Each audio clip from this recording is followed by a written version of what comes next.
राजस्थान बन चुकी है वो पहली टीम जिसने पंजाब का विजय रथ रोक चुका है, मतलब रोक दिया है। और अभी तक देखो सभी लोग को पता है कि इस सीजन पंजाब अभी तक अनबीटन थी और कोई भी टीम उसे रोक नहीं पा रही थी। कि चाहे आप ले लो मुंबई को, और चाहे आप मतलब किसी भी टीम को ले लो, मुंबई हो गई, हैदराबाद हो गई, कोई भी टीम ले लो आप, कोई भी अभी तक इसको रोक नहीं पाई। और राजस्थान ने तो वो कारनामा करके दिखा दिया है, क्योंकि अभी तक देखो ये अनबीटन थी। तो हम लोग बात करते हैं क्या, कि मतलब कि इधर हैदराबाद की हैदराबाद नहीं, इधर हम लोग बात करते हैं सबसे पहले राजस्थान रॉयल्स की तरफ से। नहीं, चलिए पहले हम लोग बात करते हैं किधर से, पंजाब किंग्स की वजह से। तो क्योंकि देखो अभी तक पंजाब किंग्स को अभी तक मौका मिला जितनी बार पहले बैटिंग करने का, तो 200 प्लस रन बना दिया। और अगर बाद में उनको चेस करने का मौका मिल रहा है, तो भी चाहे जितने रन हो, चाहे 265 रन ही भले क्यों ना हो, आराम से चेस कर लेती थी, उसमें कोई प्रॉब्लम की बात नहीं हो रही थी।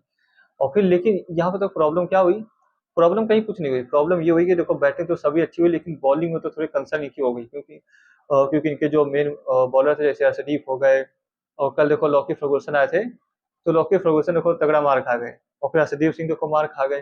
तो जब इनके मेन बॉलर जो होते हैं वही मार खा जाते हैं, तो किसका प्रेशर बन जाता है। फिर आप चाहे आप मार्को जेनसन को ले लो, वो भी मतलब कि मार खा गए। मतलब सभी लोगों ने मतलब कि बराबर कंट्रीब्यूट किया है बॉल के साथ। और इधर लेकिन बैटिंग बात करते हैं, तो बैटिंग देखो सभी लोगों ने ठीक ही की है। देखो ऊपर के हम लोग जो ओपनिंग प्लेयर करते हैं, जिनकी हम लोग ज्यादा बात नहीं करते, हम लोग बात करते हैं किसकी ज्यादा की, वैभव सूर्यवंशी की बात करते हैं। तो उधर ले लो हम लोग अभिषेक शर्मा हो गए, ईशान किशन हो गए, और मतलब कि जो भी मतलब कि ओपनर है, हम लोग उनकी बात कर लेते हैं। लेकिन हम लोग पंजाब किंग्स के ओपनर की बात नहीं करते, क्योंकि वो देखो फेयरलेस खेलते हैं, और जब भी खेलते हैं तो बिल्कुल तगड़ा खेलते हैं। और मतलब जितना भी खेलते हैं, जितनी भी देर खेलते हैं, उनका स्ट्राइक रेट हमेशा ही ज्यादा रहता है। लेकिन कल प्रभ सिंह सिमरन अपने जो मतलब कि एक्चुअल तो स्ट्राइक कैसे खेलने तो जाने जाते हैं, उसमें नहीं थे। वो कल शायद अप्रॉक्स 150 के आसपास का शायद स्ट्राइक रेट था उनका, एग्जैक्टली नंबर मुझे नहीं याद है। तो 150 की स्ट्राइक रेट से तो लगभग खेले, वैसे तो उनका जब भी वो खेलते हैं उनका बैट चलता है, तो हमेशा कम से कम 200 प्लस के स्ट्राइक रेट तो खेलते ही। लेकिन प्रियांश आर्य जितनी देर खेले, वो तो अपना 150 में तो 200 प्लस स्ट्राइक रेट से खेले। फिर इसके बाद करते हैं कॉपर कॉनली की। कॉपर कॉनली भी देखो 200 के स्ट्राइक रेट से खेले हैं। फिर लेकिन इसके बाद करते हैं सरपंच साहब की। सरपंच साहब कल बहुत ही स्लो खेले, शायद 111 की स्ट्राइक रेट से खेले थे। तो उनको थोड़ा देखना पड़ेगा, क्योंकि वो फंस रहे थे, मतलब कि ज्यादा बॉल चल रहे थे, तो जितनी बॉल थी उतनी रन थे, ऐसा कुछ लगभग चल रहा था। तो यहाँ पे थोड़ा सा प्रॉब्लम की बात हो रही थी, कि तो सरपंच साहब फंस रहे थे। लेकिन जैसे होता है कि वो फंस रहे थे, वैसे वो जाने नहीं जाते हैं। वो हमेशा ताबड़तोड़ पारी की देखो खेलने के लिए जाने जाते हैं। फिर चाहे आप ले लो 250 रन चेस करना हो या 265 रन चेस करना हो, उस समय देखो ताबड़तोड़ ही तो खेले हैं।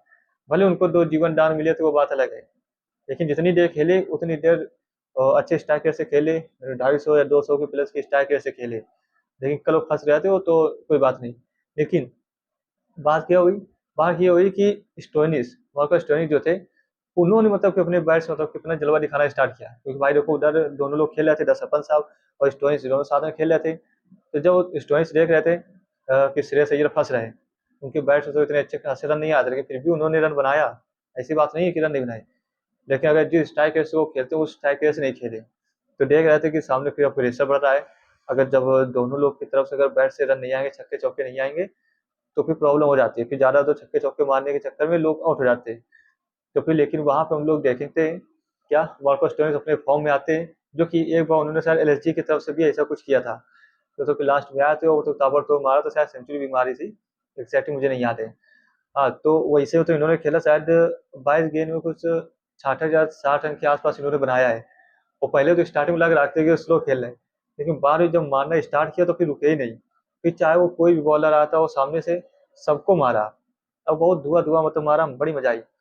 फिर लेकिन हम लोग बात करते हैं किधर से, राजस्थान रॉयल्स की बैटिंग लाइनअप की तरफ से। वो क्यों कह रहे हैं, क्योंकि देखो उनके जो ओपनर है, जैसे कि हम लोग बात करते हैं किसकी, वैभव सूर्यवंशी की। वैभव सूर्यवंशी तो जाने जा रहे हैं इस समय, और ये सीजन उनके लिए बहुत ही अच्छा जा रहा है, बहुत ही महत्वपूर्ण है, क्योंकि अभी स्टार्टिंग नए आए हैं अभी। तो अगर अभी स्टार्टिंग में अच्छा करेंगे तो आगे उनको मौका मिलता रहेगा, तो उनके लिए तो बिल्कुल सही है।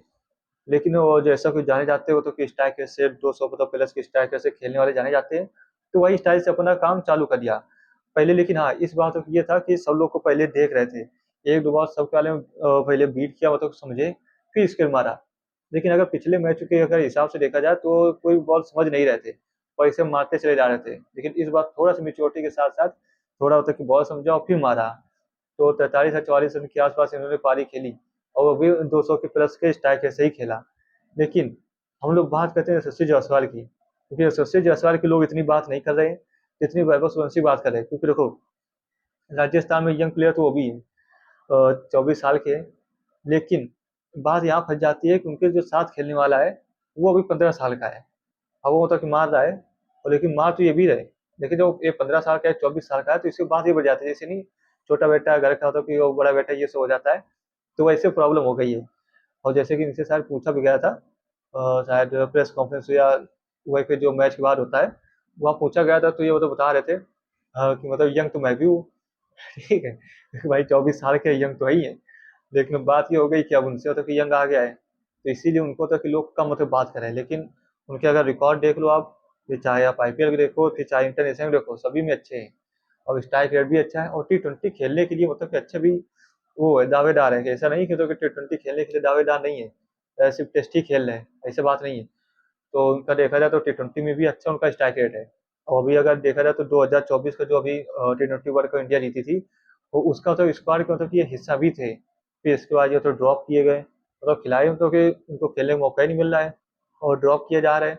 तो यहाँ से उनके लिए थोड़ी सी तकलीफ बढ़ रही है। वो क्यों? क्योंकि देखो भाई, यंग तो वो भी है, और उनसे होता है कि छोटा बच्चा है वो मार रहा है, लेकिन बात तो उनकी भी करनी चाहिए, क्योंकि भाई खेल तो वो भी अच्छा रही है, नहीं कि होता कि खराब खेल रहे हैं, तो बात करनी चाहिए। फिर इसके बाद बात करते हैं हम लोग किसकी, उनके कप्तान के रियान पराग से। देखो, मेरे हिसाब से देखो, कप्तानी तो ठीक नहीं कर रहे हैं। वो क्यों नहीं कर रहे? देखो, ना ही उनके बैट्स रन आ रहे हैं, और ना ही मतलब कि वो सही कर रहे हैं। लेकिन बात क्या है कि उनकी टीम ही इतनी अच्छी कर रही है, तो कोई फर्क नहीं पड़ता, फिर कप्तानी तो अच्छी हो या ना हो। और यही बात अगर बात करें हम लोग केकेआर की तरफ से, तो देखो राणे देखो अच्छे प्लेयर हैं, और अच्छे कप्तान भी है। टेस्ट में देखो बॉर्डर गावस्कर ट्रॉफी भी जीता है। तो बात है राणे की, देखो करते हैं कि वो अच्छे कप्तान तो है, लेकिन जब उनका कोई भी प्लेयर फॉर्म में नहीं है, तो उनकी कप्तानी में देखो लोग सवाल उठा लेंगे। फिर ऋषभ पंत की बात कर लो, उनकी भी कप्तानी में लोग सवाल उठा रहे हैं। लोग क्या होता है, मैं भी सवाल उठा रहा हूँ कि कप्तानी नहीं सही कर रहे। लेकिन जब कोई मतलब कि इनके टीम में कोई फॉर्म ही नहीं है, तो वहां पे तो कंसर्न बन जाता है कि ये तो फॉर्म की कप्तानी सही हो रही है कि नहीं हो रही है। लेकिन राजस्थान में जब सभी प्लेयर अच्छा कर रहे हैं, तो इसीलिए कप्तानी की बात तो थोड़ी कम हो रही है। लेकिन देखा जाए तो उनकी बैटिंग से रन देखो कम आ रहे हैं। लेकिन हाँ, मतलब जैसे मैंने बताया था कि टॉप 3 ऑर्डर अगर जैसे कि चल गए, तो ही मतलब राजस्थान जीत पाएगी है। और अगर नहीं तो मिडिल ऑर्डर बिल्कुल उनका गुजरात टाइटंस की तरह है। लेकिन कल परेरा ने और शायद शुभम दुबे, ये दोनों ने मतलब कि बहुत ही अच्छा खेला, वो आराम से फिनिश कर दिया। और हाँ, ये नहीं मतलब कि धीरे धीरे खेला, बड़ी आराम से मारते मारते खत्म कर दिया। और दोनों ने 200 के प्लस के स्ट्राइकर से खेला था। और अगर यही फंस जाते वो लोग, तो फिर राजस्थान उनको हरा नहीं पाती पंजाब किंग्स को, और उनका विजय रहा तो फिर से अपना चलता रहता। तो बात यही हो गई कि उनका इस बार मिडल ऑर्डर चल गया, इसी वजह से वो लोग जीत गए। क्योंकि अभी तक देखो टॉप ऑर्डर के भरोसे थे, वो बॉलर के भरोसे थे, जोफ्रा आर्चर हो गए, बर्गर हो गए। तो बर्गर तो कल रन खा गए, लेकिन जोफ्रा आर्चर ने अच्छा किया, तो प्रयास आर्या का विकेट लिया। देखो, तो वहां से होता क्या है कि प्रयास आर्या का विकेट लेने से मतलब पावर प्ले के अंदर विकेट आ गया, तो थोड़ा सा प्रेशर बन ही जाता है। और जैसे कि प्रेशर समझ में भी आ रहा था, क्योंकि प्रभ सिंह देखो, और जैसे वो खेलने के लिए जाए जाते हैं वैसा नहीं खेले। तो चलिए अब हम लोग बात करते हैं आज मैच की, हैदराबाद वर्सेस मुंबई इंडियंस। देखो, हो सकता है कि मुंबई इंडियंस तरफ से आज रोहित खेलने में आए, क्योंकि अभी मतलब कि अभी कंसर्न तो हो रहा है उनका, तो सब लोग टेस्ट कर रहे हैं। और फिर इसके बाद आज पता चल जाएगा कि वो खेलेंगे कि नहीं खेलेंगे। वैसे हो सकता है कि शायद वो खेले, क्योंकि उनका खेलना बहुत ही जरूरी है। क्योंकि देखो जैसा कि टीम इस समय चल रही है, और इतनी बुरी हालत है इस समय टीम की, और देखा जाए तो नाम बड़े बड़े हैं। कि चाहे आप बात कर लो, रोहित शर्मा हो गए, और सूर्यकुमार यादव हो गए, तिलक वर्मा हो गए, हार्दिक पांड्या हो गए, और यहाँ तक राली कर्टन भी हो गए, क्विंटन डिकॉक भी हो गए, मतलब कि नाम सभी बड़े बड़े हैं, बुमराह हो गए, ये सारे बहुत ही बड़े बड़े नाम हैं। लेकिन वैसा मतलब कि फॉर्म में नहीं मतलब कि आ रहे ये लोग। और जब कि बात यही होती है, जब मतलब नहीं चल रहे हैं, तो कि बात वही है कि नाम बड़े दर्शन छोटे। वही वाले हाल इसमें चल रहा है मुंबई इंडियंस के। वो इसलिए चल रहा है क्योंकि देखो कोई फॉर्म में नहीं आ रहा है। तो इसी वजह से रोहित शर्मा को तो कि आज आना बहुत ही जरूरी है, क्योंकि अगर आज मैच हारते, तो फिर इसके बाद इनका खेल शायद खत्म ही है लगभग। तो ये तो कि मैच तो जीतना बहुत मतलब कि जरूरी है, और बिल्कुल मस्ट विन मैच है। तो इसके लिए मेरे हिसाब से रोहित शर्मा को आज आना चाहिए। और क्योंकि देखो वो बैटिंग साथ साथ थोड़ा अपना कप्तानी का भी एक्सपीरियंस तो शेयर करते हैं। तो आप लोगों ने देखा होगा कि आदि पांडे हो गए, बुमराह हो गए, ये सभी लोग, सूर्य कुमार यादव हो गए, ये सभी लोग उनकी बात सुनते हैं। तो वो अपना एक्सपीरियंस देखो लोग बताते हैं, फिर उसी हिसाब से सब चलता रहता है। तो लेकिन थोड़ा-सा डाउनफॉल चल रहा है इसमें मुंबई इंडियंस का, लेकिन कोई बात नहीं क्योंकि तगड़ा कमबैक होता है इनका, तो किसी न किसी दिन देखो तगड़ा कमबैक हो जाएगा और किसी मतलब की टीम को खा के जाएगी। लेकिन इतना तो कन्फर्म है कि जब भी मुंबई इंडियंस फॉर्म में आएगी, तो किसी न किसी टीम को तो खा के जाएगी, उसका प्ले-ऑफ का सपना तोड़ के जाएगी। और फिर जब बात करते हैं हम लोग हैदराबाद की तरफ से, देखो हैदराबाद की तरफ से देखो तूफानी पारी तो सभी खेलने वाले हैं। फिर आप चाहे ले लो Abhishek Sharma, Travis Head, Heinrich Klaasen और ईशान किशन हो गए और नीतीश कुमार रेड्डी हो गए, ये सभी लोग देखो ताबड़तोड़ खेलने वाले हैं। देखिए हम लोग बात करते हैं मुंबई इंडियंस की, मुंबई इंडियंस में भी देखो इसी ताबड़तोड़ बैटिंग लाइनअप है।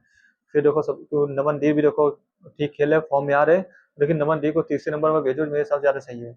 और क्यों देखो तीसरे नंबर फिर 2 दिन शायद आया तो दोनों दिन अच्छा किया है। तो सबसे पहले रोहित शर्मा हो गए, क्विंटन डिकॉक के साथ-साथ नमनदीप, फिर इसके साथ सूर्य कुमार यादव, फिर तिलक वर्मा, फिर आप जिसको भेजना चाहो भेज सकते हो। क्योंकि देखो अगर सामने वाली टीम में ज़्यादा रन बना रहे तो जो मुंबई इंडियंस है उसको भी मतलब कि आज रन बनाना बहुत ही ज़रूरी है। जो भी पहले बैटिंग करेगा तो उसको रन बनाना बहुत ही ज़रूरी है। अगर मुंबई इंडियंस कर रही है तो कम से कम 220-222 के आस-पास का रन बनना ही चाहिए, 225 के आस-पास। तभी मतलब क्योंकि देखो सामने वाली टीम में कौन है, अभिषेक शर्मा, ट्रेविस हेड का फॉर्म नहीं आया, लेकिन ऐसा तो कोई जरूरी बात तो है नहीं कि अभी तक फॉर्म नहीं चल रहा था तो फॉर्म में इस बार भी नहीं आएगा। ऐसी बात नहीं, वो फॉर्म में आ गया तो फिर दिक्कत हो जाएगी क्योंकि दोनों फॉर्म में हो गए तो प्रॉब्लम। फिर इस बार ईशान किशन है वो भी फॉर्म पे चल रहा है, और जैसा कि ईशान किशन हो गए और तुम्हारे अभिषेक शर्मा हो गए, इन दोनों ने देखो पिछला मैच चले वो आराम से जिता के चले आए, आराम से रन चेस कर लिया। तो यहाँ पे इनको बैटिंग लाइनअप की तरफ देखना पड़ेगा। लेकिन ऐसी बात नहीं कि हैदराबाद की बॉलिंग लाइनअप बेकार है, बॉलिंग लाइनअप बेकार नहीं है। फिर आप चाहे ईशान मलिंगा की हम लोग बात करते हैं, देखो अभी उनका स्तर कैसा था, अब धीरे धीरे उनका स्तर बढ़ता चला जा रहा है और धीरे धीरे वो अपनी बॉलिंग में सुधार कर रहे हैं। और फिर इसके बाद साकिब हुसैन हो गए और प्रफुल्ल इंगे हो गए, ये सारे को अभी नए आए हैं और जैसा कि उन्होंने अपने डेब्यू में किया था वैसे हो सकता है क्या पता कि आज भी करते हैं। तो ये इनको तो कि हल्के में लेने की बात नहीं है। अब उधर हम लोग बात करते हैं तो उधर देखो केशव महाराज तो आ चुके हैं लेकिन शायद आज नहीं खेलेंगे।